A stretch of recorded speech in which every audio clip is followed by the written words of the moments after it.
Thank you very much. Yes, good luck with that. Now, today's guest spent over a decade on our screens as EastEnders Martin Fowler. And the fans of the soap were left heartbroken last month when his time on Albert Square came to an untimely end during the soap's special live episode.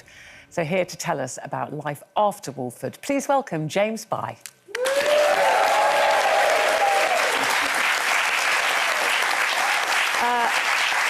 Can I just say for one, devastated. We all love Martin Fowler. I literally thought you were going to come through that. You and Stacey would be together happily ever after. All those lovely things you got to say to each other. I know. When did you know that it was the end for Martin, and how long did you have to keep it secret?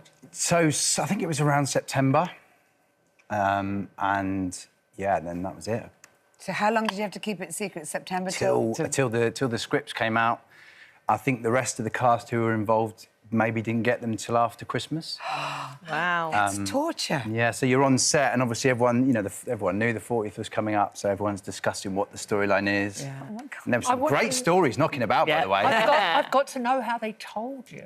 I mean, did they take you in a darkened room? Yeah, exactly, yeah. On the top of the Vic. Like, hanging off the Vic, like... I really... They offer you therapy? Me and...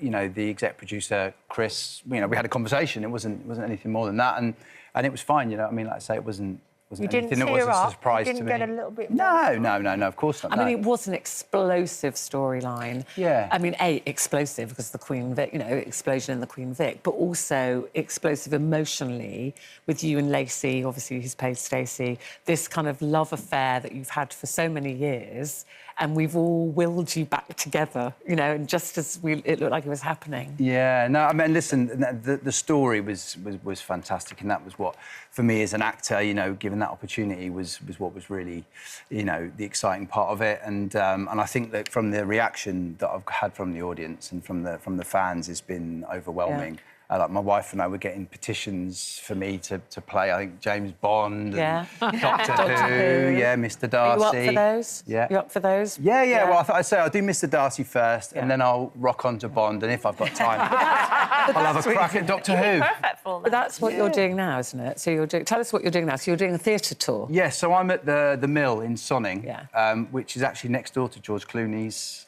holiday home. So he might pop over. He might pop over. He's more than welcome. I'll comp. Will you give him a free ticket? I might. I'll give him a comp if he gets me in his next movie. And we're at the Mill at Sonning from the 1st of May all the way till the end of June, and then we go on a little tour around sort of parts of the south. Go down to Wales, Bath. So it's the sequel to Pride and Prejudice? Yeah, so if anyone doesn't know the P.D. James novel, it's 6 years after we left them in Pride and Prejudice. Yes.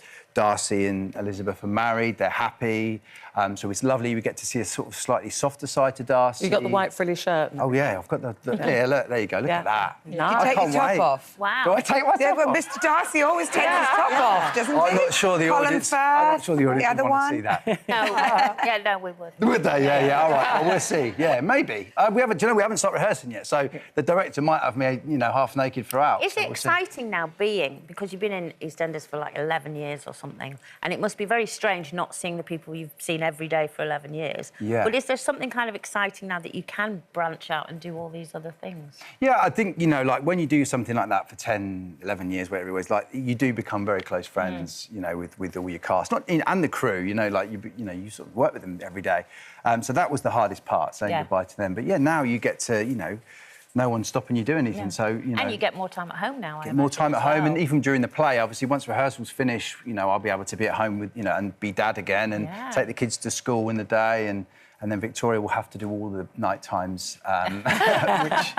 That's fine by We're me. talking of your lovely children. Mariella wanted to talk to you about adolescence. Yes. Well, no, I know that you said that you felt a responsibility to watch adolescence. I've been avoiding it because I actually made a panorama about the internet and the impact on kids, and I just don't think I can actually sit through adolescence. But you've got 4 boys, and, you know, in the panorama we talked about the fact that we basically sent our children out into the kind of Wild West, into this frontier land, without them even leaving the house, and that my generation particularly had no idea of what they were accessing and exposed to. And with 4 boys, it's a very sort of testosterone-heavy household. Tell me how you've navigated that and, you know, why you felt that you had to watch Adolescence. And I know you've had a chat with your 11-year-old as a result. Yeah, no, do you know what? My wife and I felt exactly the same as you. We were, like, putting it off, like, we really don't want to watch it. And then there definitely felt like a responsibility. And I feel like when a show's getting as much, you know, coverage as this is, it's obviously, it's not, you know, it's for a reason, you know what I mean? And, you know, take all the incredible performances aside, which, I mean, just when you thought Stephen Graham couldn't do anymore, yeah, like, it's amazing. what does he... And we watched it the other night, and I started getting all insecure, because I'm watching The Young Lad, I think it's episode 3, and I'm going, how is he that good? Yeah. And he's never been to drama school. school. You know, you just go, hats off to that kid, because he's got a career that's just good. But anyway, that side, yeah, I think as a parent, like, our responsibility, especially like you say now, going into this world, which I can't go to my mum and dad and go, what was it like? You know, give me some advice, because we didn't have that access to the internet when we were kids. So we're sort of learning on our feet, do you know what I mean? And Ruth and I was chatting before, and it's absolutely right that there's that scene right at the very end, and I hurry, if I'm giving away any spoilers, but when they say Put your fingers in your ears. Yeah, when they say about him up in his room, and so for them as parents, They thought he was safe. They They thought said, he was didn't they? safe. He's in his bedroom. He's on the computer. But obviously that's where the problems most happen. vulnerable. Yeah, it's not police. What have you told your 11-year-old? How have you explained to him? Yeah, so that was the toughest part, because obviously he is 11, so he's probably a little bit younger, and we just, like I say, it's that responsibility. We just try to have a conversation with him, like, be open with us. Do you know what I mean? Like, Victoria and I are very... I'd like to think we're really... What's the word? Approachable. Yeah, approachable parents. Broad-minded. You know, and if they tell us that they've smashed a window or dropped it, you know, we never shout or tell them off. We tell them off when they don't tell us, or they try to hide something. Do you know what I mean? And we try to keep that dialogue. Communication going, Yeah, the same for the internet. And they're too young for it at the moment, so it's nice that we have Do you adolescents limit their to learn time? from. Yeah, absolutely. Yeah. No, otherwise, you know, bless them, they're kids, don't they? They just think, well, this is great fun. I'll do it all day. And at the moment, they just play on, you know, on the computer games that I think most kids do. Always running out of time, which is such a shame. So much to talk to you about. I just want to ask you very quickly. You're home a lot more now, but you failed on bin day, didn't you?